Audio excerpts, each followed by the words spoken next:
할렐루야. 아멘. 빛이신 하나님의 은혜와 사랑이 성년주일 예배에 오신 여러분과 함께 하시기를 축원합니다. 아멘. 얼마 전 저는 꽤 오랫동안 신었던 갈색 가죽 신발 한 켤레를 버려야 했습니다. 가죽이 낡아 헤어진 것은 아니고 버리기로 결정한 이유는 한쪽 신발의 바닥창이 거의 닳았기 때문입니다. 그래서 이렇게 조금 젖은 데를 밟으면 물이 스며 들어와서 이젠 다 됐구나, 더 못 신겠네 판단이 됐습니다. 이젠 더 못 신겠다, 버려야겠네 하고서도 선뜻 내버리지 못하고 한쪽 구석에 밀어놓았다가 일주일 후에 내버리게 되었습니다. 신발을 버리기 전 잠시 살펴보았습니다. 그래도 정이 들었는데 낡은 신발 이리저리 주름이 패여 있었고요. 구두약, 왁스를 여러 번 덧칠한 흔적이 보였고, 닳고 다른 바닥창은 정신없이 뛰어다녔던 저의 시간들을 생각나게 했습니다. 저에게 있는 신발들 가운데 제일 오래 신고 다녀서 정이 들었고 저의 발에 가장 편한 신발이었습니다. 그래서인지 그 가죽 신발에게 괜히 미안한 마음이 들더라고요. 그래도 더 이상 함께 할 수 없어서 이렇게 들고 나가서 쓰레기 봉투에 넣고 뒤돌아서는데 이런 소리가 들리는 것 같아요. 그래도 그렇지 오랫동안 밤낮으로 함께 했는데 어떻게 이렇게 헌신짝처럼 버릴 수 있습니까? 저는 변명하듯 말했습니다. 미안하다. 성경에 범사의 기한이 있고 천하만사가 다 때가 있다고 했는데 지금이 우리가 헤어질 때인 것 같다. 그래도 예수님께서도 새 포도주는 새 부대에 넣어야 한다고 말씀하셨단다. 미안하구나. 나도 이제 새 마음으로 새해를 맞고 싶구나. 부디 나를 이해해 주기 바란다. 안녕. 낡은 신발 하나 버리면서 떠오른 생각을 약간 각색해 보았습니다. 인생은 해를 거듭하면서 부득이 낡아가는 것들을 보게 되죠. 그 낡아가는 것들 가운데 우리 자신도 포함됩니다. 그래도 마음까지 낡아가서는 안 되겠다 하는 생각을 하면서 주변을 살펴보고 정리정돈을 해봅니다. 낡아지지 않으려고 나름 애를 쓰죠. 낡고 오래된 옷들 정리해서 버리고요. 구석에 쌓아놓고 더 이상 읽지 않던 책들을 내다 버립니다. 아까워서 버리지 못하고 그냥 여기저기 박아두었던 것들 막상 보면 잡동사니가 되어서 정리해 버리곤 합니다. 그러나 그 낡아가는 것들, 그것들이 바로 우리 자신의 모습처럼 보여서 쓸쓸해지기도 합니다. 이러고 나면, 그렇게 정리정돈하고 나면 어딘가 새로워진 것 같지만 기도하는 가운데 주님께서 울림을 주십니다. 이봐, 눈에 보이는 것만 정리하면 새로워질까? 너의 낡은 습관들, 오래된 신념, 형식적인 마음, 또 치우친 편견들, 자기 합리화하는 변명들, 그런 것들도 내다 버릴 수 있어야지 라고 말입니다. 전도서 말씀은 말합니다. 해 아래 새 것이 없다, 이렇게 말이죠. 모든 것들이 존재하면서부터 낡아지기 시작합니다. 그러나 낡아지지 않도록 할 수 있는 방법이 있습니다. 고린도 후서에 나온 이 말씀을 우리는 기억합니다. 그러므로 우리는 낙심하지 아니하노니 우리의 겉사람은 낡아지나 우리의 속사람은 날로 새로워지도다 라고 말이죠. 성년주일 아침, 여러분은 낡아가는 것들을 바라보면서 어떤 생각을 하십니까? 낡아져야 할 것들은 낡아져야 하겠습니다. 그러나 낡지 않아야 할 것들을 낡아지도록 방치해서는 안 될 것입니다. 여러분, 낡아가는 것들을 붙잡지 말고 이제는 놓아버려야 할 때 놓아 버리시기 바랍니다. 혹시 낡아져가는 자신을 보고 의기소침해하거나 쓸쓸한 마음 갖지 않으셨으면 합니다. 그 대신 우리는 그리스도와 함께 속사람이 날로 새로워지도록 갖고 가시기를 주님의 이름으로 축원드립니다. 여러분, 속사람이 낡아지지 않고 날로 새로워져 가기 위해서는 어떻게 해야 할까요? 제일 중요한 것은 자기 자신이 누구인지를 계속 묻는 사람이어야 하겠습니다. 오늘 말씀 12절 말씀을 보실까요? 12절 중간까지만 읽습니다. 함께 읽습니다. 그러므로 너희는 하나님이 택하사 거룩하고 사랑받는 자처럼. 여기까지. 여러분은 자신을 어떻게 생각하고 계십니까? 나는 누구인가? 우리는 누구인가? 자신이 어떤 사람으로 알려지기를 원하십니까? 여러분은 한 해 동안 어떤 사람으로 지냈고 무엇을 향해 달려오셨습니까? 이것은 바로 나의 정체성에 대한 물음입니다. 자신이 어떤 사람인지 자신이 참모습을 무엇으로 설명할 수 있을까요? 입고 다니는 옷으로, 내가 살고 있는 집으로, 먹는 음식으로, 나의 스마트폰으로, 타고 다니는 자동차로 설명할 수 있을까요? 나의 직업으로, 내가 하는 일로 나는 이런 사람이야 설명할 수 있을까요? 우리가 소비하는 것들, 우리가 누리는 것들로 자기 정체성을 설명할 수는 없습니다. 내가 욕망하는 것을 살 수 없을 때 우리는 우울해지기 때문입니다. 내가 하는 일들로 나 자신을 설명할 수는 없습니다. 내가 더 이상 그 일을 할 수 없을 때 우리는 무너지게 되기 때문입니다. 젊은 세대들은요, 페이스북이나 인스타그램과 같은 SNS를 통해서 자신을 드러내 보이려고 합니다. 그러나 SNS는 우리를 충분히 보여주지 못합니다. SNS가 위험한 것은요, 그 SNS를 하다 보면 모두가 멋지고 그럴듯하고 괜찮아 보이는 거예요. 거기가 그 안에다가 자기가 실패하고 못생기고 잘못되는 것을 올리겠습니까? 안 그렇단 말이죠. 그러다 보면 상대적으로 그것을 보는 나 자신은 괜히 초라해져요. 나는 그렇게 못하는 것 같아서 괜히 좀 의기소침해진다는 것이죠. 히말라야의 라다크라는 곳에는 이런 속담이 있습니다. 호랑이의 줄무늬는 바깥에 있고 사람의 줄무늬는 안에 있다. 여러분 무슨 말인지 아시겠죠? 호랑이의 호랑이다움은 그 줄무늬는 바깥에 있어요. 근데 사람의 그 특성과 모습은 안쪽에 있다는 거죠. 사람 내면의 줄무늬는 밖에서 보이지 않습니다. 내면의 줄무늬는 뿌리와 가지를 계속 뻗어가는 나무와 같아서 살아가는 동안 계속 변해갑니다. 따라서 바깥에서 이렇다 저렇다 말하는 것은 중요하지 않다는 것입니다. 중요한 것은 뭐예요? 자기 자신에 대한 생각입니다. 나는 어떤 사람인가? 자기 정체성에 대한 생각입니다.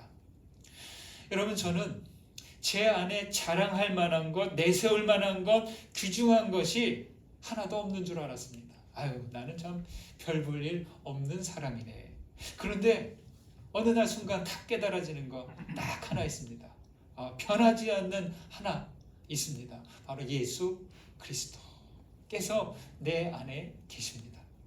우리는 예수 안에 있는 생명, 그 생명의 빛을 품은 사람들, 내가 숨을 쉬고 심장이 뛰고 있다면, 눈을 들어 하늘을 바라보고 있다면, 하나님을 향해 부르짖는다면 우리는 하나님이 나를 택하신 것을 알게 될 것입니다. 하나님이 택하신 우리는 무엇입니까? 하나님이 택하신 우리는 거룩하고 사랑받는 자입니다. 정말이지 이것은 엄청난 자기 긍정입니다. 운명이 나를 택한 것이 아니고 나의 능력과 재능에 의해 내가 정해진 것도 아니고 세상이 평가하는 것에 의해서 내가 정해지는 것도 아닙니다. 하나님께서 내가 누구인지를 정해 주십니다. 여러분 따라해 보실까요? 하나님이 나를 택하셨다. 나는 거룩하고 사랑받는 자다. 여러분, 이것이 여러분의 진정한 정체성이 되시기를 소망합니다. 12,000년 동안 바이러스로 인해서 우리 인간의 무력한 모습을 보았습니다. 그 놀랍고 그 뛰어난 성장과 발전했던 이 인류 사회가 바이러스 대유행으로 말미암아 제한당하고 멈추고 아무것도 할 수 없는 상황이 된 것이죠. 뜻대로 안 되고 조급해하고 두려움에 발을 동동 댑니다. 이럴 때 사람들은 의기소침해지죠. 우울해합니다. 이럴 때일수록 여러분, 내가 누구인지 어떤 사람인지를 거듭해서 물어봐야 한다는 것입니다. 여러분은 여러분 자신을 어떻게 생각하고 계십니까? 바울은 분명하게 말합니다. 그러므로 너희는 하나님이 택하사 거룩하고 사랑받는 자처럼 라고 말합니다. 나는 하나님의 택하시고 거룩하고 사랑받는 자임을 항상 기억하고 명심하시기를 간절히 축원드립니다. 12절 말씀을 다시 한번 읽어보겠습니다. 전체를 읽습니다. 함께 읽습니다. 그러므로 너희는 하나님이 택하사 거룩하고 사랑받는 자처럼 긍휼과 자비와 겸손과 온유와 오래 참음을 옷 입고. 여러분, 우리는 하나님이 택하심을 받은 사람들이고 거룩하고 사랑받는 자들입니다. 따라서 우리는 거룩한 옷을 입어야 되는 거예요. 바울 사도는 여기서 옷을 입으라고 합니다. 그래서 바로 앞에 보면 9절 10절에는 너희가 서로 거짓말을 하지 말라, 옛사람과 그 행위를 벗어버리고 새 사람을 입었으니 라고 했습니다. 그리고 여기 12절에서도 다시 옷을 입고 라고 말합니다. 그렇습니다. 여러분, 새 사람이 되었으면 새 옷을 입어야죠. 헌 옷을 입은 상태로 나는 새 사람이다 말하기는 좀 어려울 것입니다. 새 신랑과 새 신부가 되어서 결혼식을 하는데 헌 옷을 입고 나오면 되겠습니까? 새 옷을 입고 결혼식에 와야 할 것입니다. 그리고요, 새 옷은 겉옷만이 아니라 속옷도 새 옷으로 갈아입어야 할 것입니다. 제가 예전에 그런 적이 있습니다. 목사님들과 함께 같이 운동을 했어요. 땀을 흘렸잖아요. 그리고 함께 운동이 끝나고 나서 사우나를 했습니다. 몸을 씻고 나서 옷을 갈아입으려고 하는데, 아니, 그제서야 제가 미처 속옷을 못 챙겨온 것을 알게 되었습니다. 어떻게 했을까요? 어쩔 수 없이 땀에 젖은 속옷을 그대로 입었는데 집에 오는 동안 목욕을 하고 난 다음에도 영 찝찝하고 불편하기만 했습니다. 여기 12절에는 긍휼과 자비와 겸손과 온유와 오래 참음을 옷 입고 라고 합니다. 10절에서 새 사람을 입다가 겉옷이라면 여기 12절에 옷 입고는 속옷에 해당합니다. 긍휼, 자비, 겸손, 온유, 오래 참음, 이것은 성도들이 입어야 하는 속옷이라고 할 수 있습니다. 그리스도인은요, 그리스도의 옷을 입은 사람들입니다. 그래서 마음가짐과 태도와 행동을 조심해야 합니다. 그리스도의 옷은 어디에 입어야 합니까? 삶의 태도, 마음에 입는 겁니다. 생각과 마음에 그리스도의 성품을 옷 입는 것이죠. 홍순관님의 노랫말에 묵은 옷이라는 제목의 글이 있어요. 제목이 묵은 옷이에요. 이산저산은 때를 따라 물들었는데, 아마 단풍을 이야기하는 것 같아요. 이산저산은 때를 따라 물들었는데 나의 묵은 옷은 오늘도 바뀌지 않았습니다. 나는 이리도 시간을 모릅니다. 나는 이리도 세상을 모릅니다. 오늘도 갈아입지 못한 묵은 옷이 무겁기만 합니다. 이렇게 끝나요. 여러분, 우리의 겉옷과 속옷은 새 옷입니까? 겉사람은 낡아가도 속사람은 날로 새로워져야 할 텐데 아직 무거운 옷을 입고 무겁게 지내고 있는 것은 아닌지 돌아보아야 하겠습니다. 묵은 해를 보내면서 이제 묵은 옷들을 벗고 거룩하고 사랑받는 자가 입는 그 새 옷으로 갈아입으시기를 소망합니다. 13절, 14절 보실까요? 읽습니다. 누가 누구에게 불만이 있거든 서로 용납하여 피차 용서하되 주께서 너희를 용서하신 것 같이 너희도 그리하고 이 모든 것 위에 사랑을 더하라. 이는 온전하게 매는 띠니라. 아멘. 여쭤볼까요? 여러분은 만족하는 일과 불만하는 일 어느 쪽이 더 많은 것 같아요? 올해 한 해 동안 지내시면서 만족하시던 일이 더 많으셨던 것 같아요? 불만스러운 일들이 더 많으셨던 것 같아요? 그렇죠? 사람마다 좀 다르겠죠? 불만이 없는 사람은 행복한 사람이죠. 그렇죠? 불만은 만족하지 못한 상태입니다. 말하지 않아서 그렇지 사실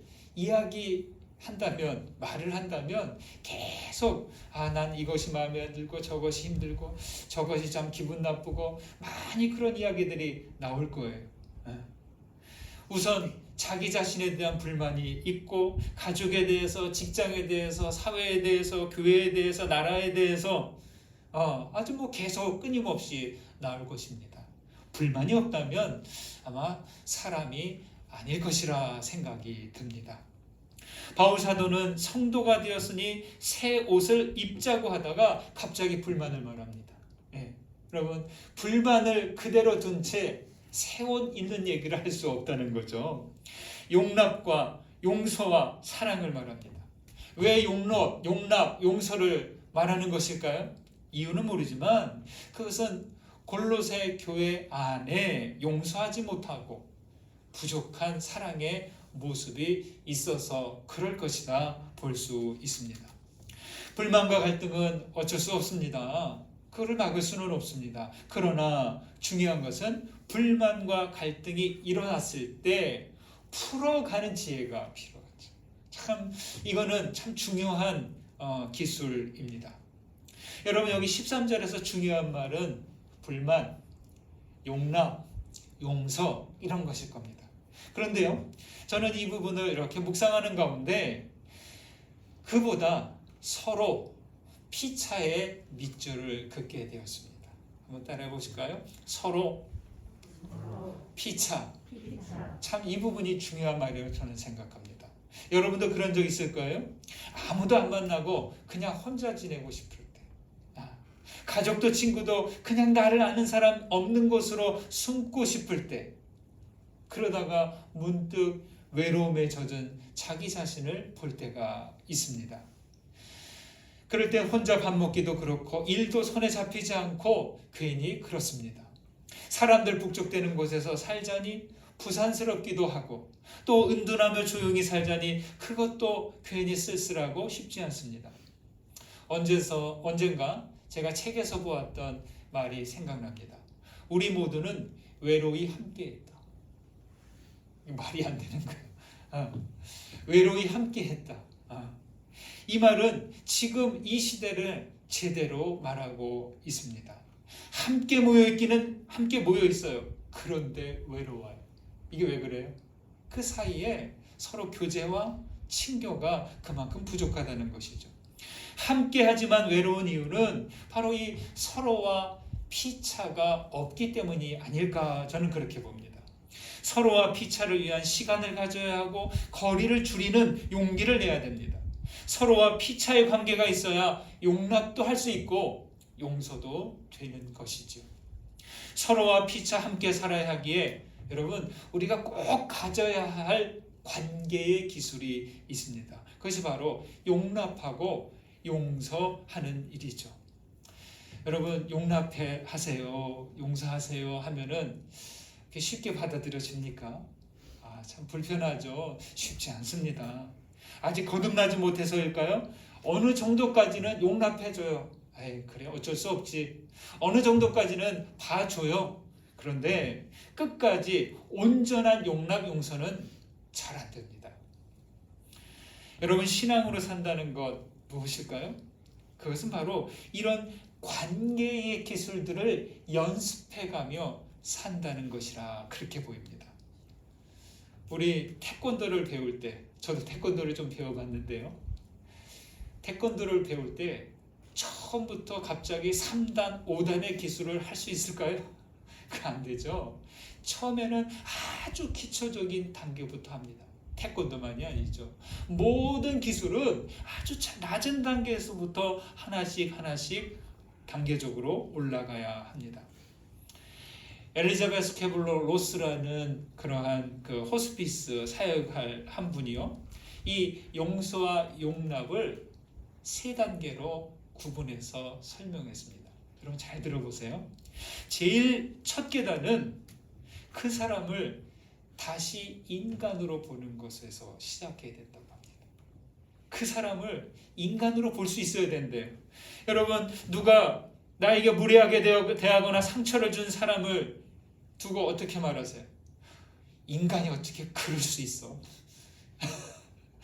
인간이 어떻게 그럴 수 있어? 이게 상처받고 분노한 사람의 그 제일 먼저 나오는 대사입니다. 이게 무슨 말이에요? 그것은 그 사람이 인간이 아니라는 것을 전제하는 표현이죠. 인간으로 인정하고 싶지 않겠다는 것이죠. 여러분, 여기에 있습니다. 누구든 용서의 시작은 그 사람을 사람으로, 인간으로 바라볼 수 있어야 된다는 것이. 이것이 되지 않으면 어떤 용납, 용서 가능하지 않습니다. 그렇지 않으면 그 다음으로 나아가지 못한다는 것이죠. 두 번째 단계는 뭐냐면 그 상처로 인한 자신의 분노의 감정을 자각하라는 겁니다. 자각해야 돼. 여러분, 화가 날 때 어떻게 하십니까? 내 속에서 막 분노가 끓어오를 때 어떻게 하십니까? 참아요. 어느 정도는 참을 수 있겠죠. 그러나 계속 참고 반복하면 우리 안에 그 울분과 감정이 쌓여서 나의 마음이 참 힘들어지는 거죠. 베개를 뒤집어 쓰고 소리를 지르거나 친구에게 화를 털어놓거나 울부짖는 등 그 분노의 에너지를 좀 꺼내놓아야 한다는 것이죠. 꺼내놓아야 돼요. 여러분, 내 안에 그런 화와 분노가 있을 때 좀 꺼내놓을 수 있어야 돼요. 그것을 꺼내놓을 대상이 있어야 됩니다. 그러면 그 분노의 감정 아래 깔린 나의 슬픔, 나의 고통, 나의 증오와 상처를 발견하고, 아, 내가 이렇게 마음이 이렇구나, 내 감정이 지금 이렇구나, 이것을 자신도 깨닫고 그것을 들어주는 사람도, 그래, 당신이 그래서 힘들었구나, 이렇게 헤아려주고 공감되어야 한다는 겁니다. 세 번째 단계는요, 제일 어려운 단계인데 그것은 그 감정들을 풀어주는 거예요. 놓아버리는 거예요. 그 감정을 계속 붙들고 있으면 내 마음이 힘들어요. 내 영혼이 힘들어요. 그러나 그 감정들을 그래 하고 슬그머니 풀어놓을 때 나의 마음이 거기서 치유가 되는 거죠. 용서라는 것은요, 자유롭게 하다 결박에서 풀어주다 라는 뜻으로 죄수를 풀어줄 때 사용하는 말이래요. 상처와 증오라는 감정이 힘든 이유가 여기에 있습니다. 그것은 용서하지 못하는 감정이 우리를 감옥에 가두듯이 한대. 맞는 것 같아요. 누가 밉고 어떤 상처받은 것, 이게 있으면 그때는 가볍게 넘어간 것 같은데 계속 생각나요. 계속 화가 나요. 계속 미워요. 그것은 뭐예요? 나의 마음이 그 감정으로 인해서 갇혀 있다는 것이죠. 여러분, 그런데요, 용서하지 못하게 하는 그 감옥의 자물쇠와 열쇠가요, 바깥에 있지 않다. 우리 안에 있대요. 무슨 얘기예요? 자기가 열지 않으면 그 누구도 그 용서와 용납의 감정을 풀어버릴 수 없다는 것이죠. 톨스토이의 글에서 찾은 한 대목입니다. 깊은 강은 돌을 던져도 조용하다. 모욕을 당했을 때 몹시 흥분하는 신앙인은 강이 아닌 웅덩이다. 살이 타서 죄가 되기 전에 머리에 죄를 뒤집어 쓰고 참회하자, 이런 말입니다. 여러분, 우리는 강물입니까? 웅덩이입니까? 지금은 몰라요. 그러나 우리가 강물일지 웅덩이일지는 모르나 용납하지 못한 다음에 용서하지 못한 대로 있으면 우리는 웅덩이로 끝나는 그러한 모습이 될 것입니다. 바울 사도는 여기서 용납과 용서의 모델을 이렇게 이야기합니다. 서로 용납하여 피차 용서하되 주께서 너희를 용서하신 것 같이, 라고 말이죠. 우리들 한 사람 한 사람은 주님께 의해서, 하나님에 의해서 용서받았잖아요. 그러니까 우리도 그 가능하다는 거예요. 내가 용서받았으니까 나 또한 누구를 용납하고 용서해 줄 수 있다는 것이죠. 서로 용납하기와 피차 용서하기는 한 번에 안 됩니다. 어떻게 해야 돼요? 조금씩 연습하고 훈련해 가야 됩니다. 나에게 상처 준 그 사람, 하나님, 저 사람도 하나님께서 지으신 사람이죠. 저 사람도 구원받아야 될 사람이죠. 첫 단계. 두 번째는 내 분노의 감정, 그것을 드러내야 돼. 아픈 곳을 봐야 치료를 하죠.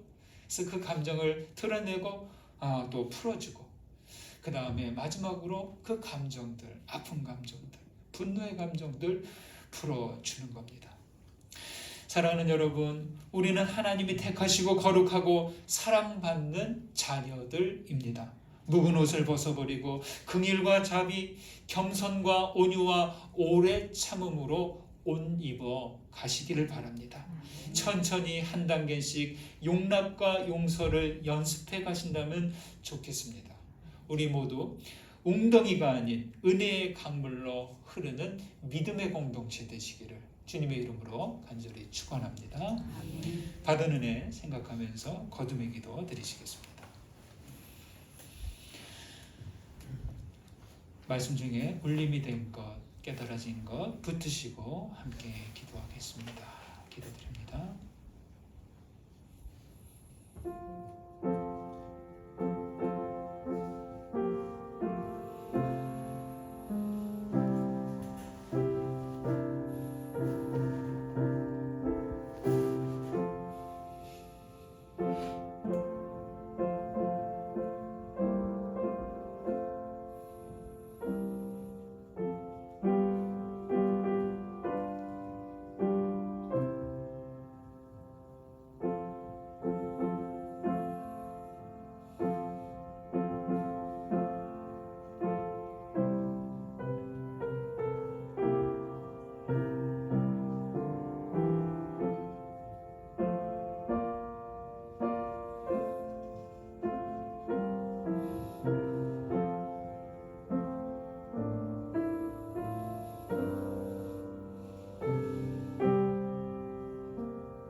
하나님, 우리에게 있는 낡은 것들을 내어버리기를 원합니다. 낡아가는 것들은 어쩔 수 없지만 우리의 속사람은 매일 새로워지도록 주님의 손길을 더해 주옵소서. 주님, 우리를 택하여 주시니 감사합니다. 하나님이 거룩하고 사랑받는 자가 우리의 참모습인 것을 잊지 않게 하옵소서.